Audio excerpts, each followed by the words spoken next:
I'm walking along the Via Tornabuoni in Florence, Italy.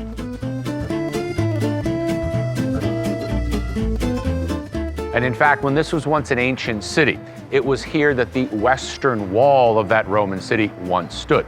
The street today still following the direction of that wall.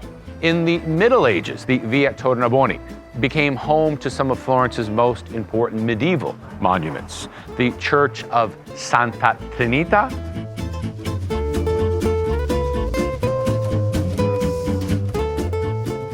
the palace of one of Florence's wealthiest families named Spini, located at the very end of the street along the banks of the Arno River.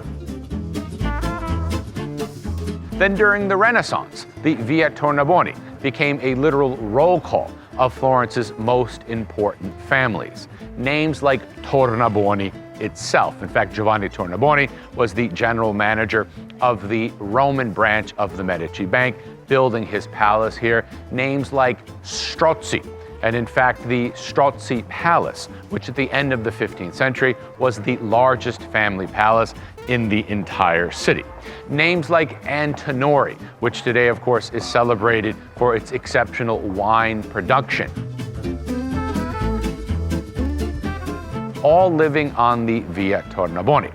But today the Via Tornabuoni has become the sort of central part of the glitz and glam of the city, and Florence's new nobility, a fashion nobility lining the sides of the street. Families like Gucci, Pucci, and Ferragamo, which have become the new nobility of Florence. Fashion giants that are based in the city and that have now taken over the Via Tornabuoni. And proof of that is in fact the 13th century Palazzo Spini, which has become the headquarters of the Ferragamo fashion giant.